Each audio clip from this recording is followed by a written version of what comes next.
6:44. I want to bring you the latest in campaign 2016 and the race for the White House. Eyewitness News political analyst Joe Flemming is live in studio with his take. Get to see you every week. Yes. Busy season, right? Absolutely. All right, so let's talk about last night. Bernie Sanders winning again in last night's primary vote. Now, one might argue that if Bernie Sanders were not winning, you know, Bernie, step aside, the numbers are not working in your favor, but he does keep winning.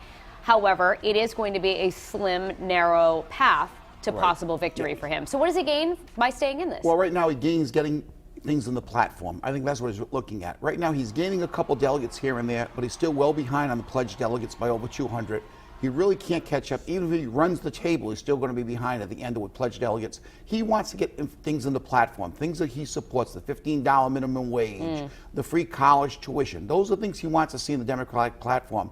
The more delegates he has, the better chance he has to get those things in. All right, let's talk about Donald Trump, obviously winning both states last night now that he's running unopposed, a wide open path to the nomination. But what isn't so clear, the support among party leaders for Donald Trump. He's going to be meeting with Paul Ryan in D.C. tomorrow. What is he going to need to do to win them over? Well, you got to keep in mind, Donald Trump was the ultimate outsider when this race started. Right. So right now, they're still a little leery of him. He has to convince Paul Ryan and the establishment that he's going to support the conservative agenda and do basically what the Republicans want as far as the conservatives' view.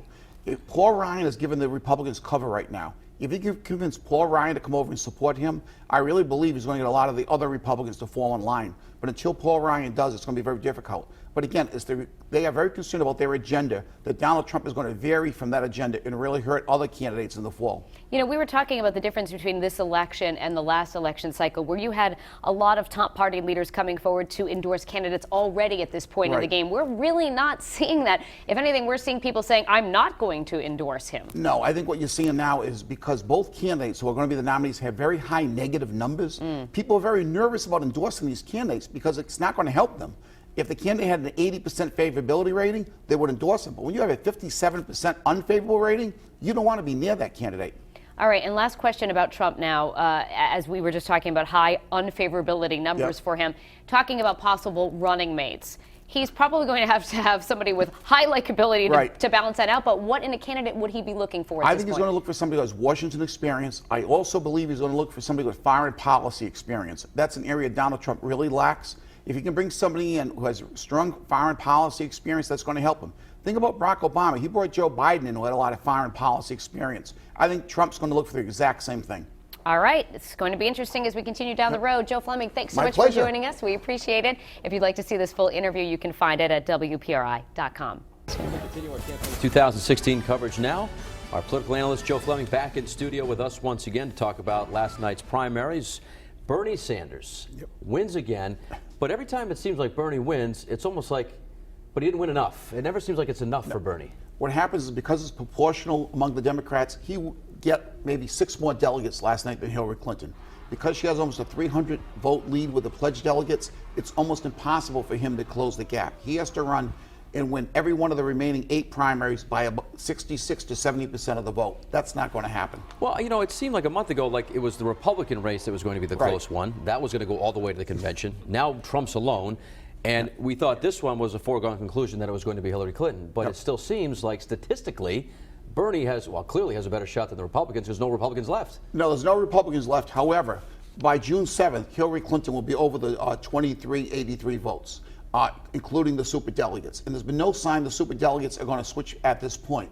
So more than likely, she will be the nominee. Bernie Sanders will be trying to get a lot of information into the platform of the Democratic Party. That's his best hope, to get his positions known there. As far as winning the nomination, unless there's a total collapse in the Clinton campaign, he's really not going to be the nominee. All right, so I guess we need to start focusing now on the polls between Trump and Clinton, and where do you see that national landscape right now? Well, with the polls now, it's 6 months out. The polls don't mean a heck of a lot at this point. They're really early. But I look at some of the battleground states, Michigan, Ohio, Pennsylvania, Florida. Those are key states. Donald Trump has to win some of those states in order to become president. So those are where the campaign's going to be focusing on the next few months, trying to shore up support for Trump. At the same time, Clinton's going to try to shore up her base in those states. So now Donald Trump he's trying to unify the Republican Party. How funny is that to hear, that sentence? Donald Trump is trying to unify the Republican Party. The man on the right there on your screen, Paul Ryan, House Speaker, basically said yesterday, Mr. Trump doesn't want me to be the head of the convention. That's fine. I won't do it. I mean, that's like unheard of. in politics. This is so bizarre, this whole thing about what's going on here with Trump and the Republican Party. I think what you have, Donald Trump's the ultimate outsider. Right. He had no allegiance to the party. And at this point, the question is, the party's wondering, if they support Trump, is it going to hurt their other candidates for Congress, the Senate and the House? They don't want to lose those two branches of government. At the same time, Donald Trump, I really believe, is going to try to get Paul Ryan, when he meets with him tomorrow, to try to come over and support him. Once Paul Ryan does, if he does, I think that's going to signal to other Republicans to go and start supporting Donald Trump. But he really needs to unify the Republican Party. Does Paul Ryan tomorrow, whether or not he wants to do this, does he need to come out tomorrow for the sake of the Republican Party and say, I'm behind Donald Trump? Maybe not tomorrow, but before the convention, I really think he needs to come out and say he supports Trump. Once he does that, other Republicans will fall in line. Right now, he's given other Republicans cover, so they don't have to come out and support Trump at this point. Especially some senators who are in very big battleground states where they may lose their Senate seat. They know if they support Trump, that could hurt them down in November. This is going to be a very, very interesting couple of months leading up to November.